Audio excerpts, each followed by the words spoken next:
Aujourd'hui, j'aimerais te parler de 5 astuces pour utiliser efficacement le huis clos en rencontre de CA. C'est une bonne façon de renforcer la confiance et la transparence au sein du conseil. Tout d'abord, on va commencer par le définir, hein. Qu'est-ce que c'est un fameux huis clos? Un huis clos, c'est une réunion ou une partie d'une réunion où une ou plusieurs personnes qui seraient normalement présentes sont excusées. Ça arrive, un huis clos, lorsqu'une personne est exclue d'une discussion ou d'une décision parce qu'il ou elle ne peut pas, en raison d'un intérêt particulier ou de sa position, discuter objectivement de la question de manière objective, bien sûr. Par exemple, tenir un huis clos pour parler de la rémunération de la direction générale. Euh, il y a aussi d'autres exemples, par contre. Hein. Dans le contexte des organismes à but non lucratif, les personnes les plus susceptibles d'être excusées sont, par exemple, certaines personnes siégeant au conseil d'administration, la direction générale ou parfois d'autres membres du personnel. Je crois que l'exemple qu'on connaît le mieux, c'est l'exclusion de la direction générale lors d'un huis clos. Il y a aussi des occasions où on pourrait exclure une autre personne du conseil d'administration d'un huis clos. Hein, la notion qu'on essaie de défaire ici, c'est cette idée que vraiment, il y a seulement la direction générale qui peut être excusée dans le cadre d'un huis clos. Effectivement, il y a d'autres personnes. Il pourrait y avoir d'autres personnes qui siègent au CA ou, par exemple, d'autres membres du personnel.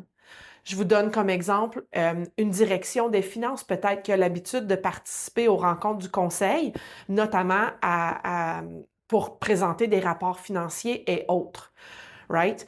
On pourrait demander à cette personne-là, on pourrait excuser, pardon, cette personne-là du huis clos si on veut parler, encore une fois, pour reprendre l'exemple, de la rémunération de la direction générale. Hein, ça pourrait rendre mal à l'aise cette personne-là, cet employé-là, d'être présente. Et c'est une bonne idée pour le CA aussi de vouloir avoir ces discussions-là simplement entre, entre le conseil, entre les personnes du conseil.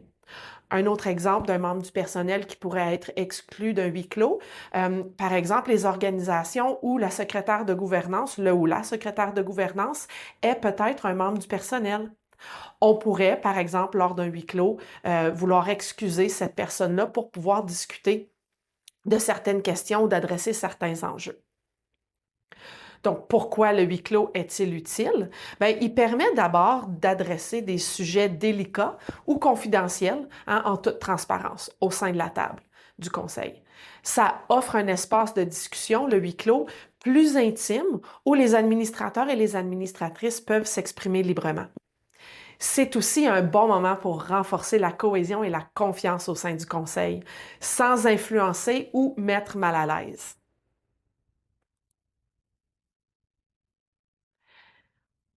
L'essentiel de ce que j'ai à vous partager aujourd'hui, ce sont des astuces. Hein? Des astuces pour rendre vos huis clos vraiment les plus efficaces possibles. La première astuce ici, c'est clarifier l'objectif du huis clos avant la rencontre. Donc, avant d'aller en huis clos, prendre le temps d'énoncer clairement pourquoi cette approche est proposée. Est-ce que c'est pour discuter de la rémunération de la direction générale ou de sa performance? Est-ce que c'est pour adresser une situation de conflit, par exemple? Ou tout simplement pour faire un point de confiance entre les administrateurs et les administratrices? Le risque de ne pas énoncer clairement le sujet, c'est que si l'objectif et le sujet du huis clos n'est pas clarifié, il y a toujours un risque que les personnes participantes se sentent exclues ou confuses, hein, quant au comment du pourquoi. Ceci peut créer des tensions inutiles ou encore des malentendus sur les intentions réelles de la rencontre. L'impact d'être clair sur le comment du pourquoi quant au huis clos, c'est qu'avoir un objectif clair va vous permettre d'éviter les malentendus et contribuer à mettre les gens plus à l'aise. Quand tout le monde comprend pourquoi on se retrouve entre nous, ça évite les frustrations et chacune peut participer de façon ouverte et optimale. La deuxième astuce, créer un cadre sécuritaire et bienveillant pour vos huis clos. Hein, un huis clos efficace dépend d'un climat de confiance. Il est donc essentiel d'instaurer un cadre où chacune se sent libre de parler sans crainte de jugement ou de répercussions ou de représailles. Ça peut parfois aider de rappeler ici que tout ce qui se passe ici reste ici. On sait très bien qu'il y a une obligation légale ici de confidentialité autour d'une table du conseil, mais ça ne peut pas faire de tort de le rappeler, surtout dans le cadre d'un huis clos, que tout ce qui se passe ici reste ici. Le risque, c'est si le cadre d'un huis clos n'est pas sécuritaire ou bienveillant, certaines personnes pourraient retenir leurs opinions ou éviter de s'exprimer. Ceci pourrait donc aussi entraîner à un manque de transparence et des décisions peut-être un peu moins bien informées. L'impact, par contre, lorsqu'on a un cadre bienveillant lors d'un huis clos, c'est un environnement où les personnes se sentent écoutées et respectées. Ça encourage l'honnêteté ainsi que la collaboration. Hein, avec un espace sécuritaire, les échanges risquent d'être plus honnêtes et plus productifs également. La troisième astuce ici, c'est de fixer une durée claire pour votre huis clos. Il est facile de se perdre parfois dans des discussions qui peuvent sembler interminables. Il est donc judicieux de fixer un temps limité pour le huis clos afin d'éviter la dispersion, hein, de partir dans toutes les directions et afin de s'assurer que la rencontre ne s'étire pas pour que, ultimement, tout le monde reste focusé sur le sujet puis la discussion. Le risque, c'est sans durée fixe. Il pourrait y avoir un risque de déborder sur d'autres sujets, de prolonger la rencontre, ce qui peut fatiguer les participants et les participantes, surtout si on est dans un bon débat d'idées, hein, puis ça pourrait aussi diminuer l'efficacité des discussions. L'impact ici, c'est en définissant une durée précise, on permet aux participants et participantes de mieux gérer leur temps, leur énergie. Ça nous permet aussi d'aborder les sujets cruciaux sans s'éparpiller. En définitive, hein, souvenons-nous que des échanges concis risquent de favoriser l'efficacité ainsi que la concentration des personnes autour de la table qui participent à la discussion. La quatrième astuce, c'est favoriser un tour de table pour inclure toutes les voix. Hein? Dans un huis clos, comme dans tout groupe d'ailleurs, il y a certaines personnes qui peuvent être plus à l'aise que d'autres de s'exprimer. Hein, pour s'assurer que les personnes qui ont cette aisance-là de s'exprimer plus ouvertement, pour empêcher que ces personnes-là prennent toute la place dans une rencontre ou pour prévenir que ces personnes, prennent toute la place dans une rencontre, on s'assure de faire un tour de table pour que tout le monde ait l'opportunité de parler, n'est-ce pas? Chacun son tour.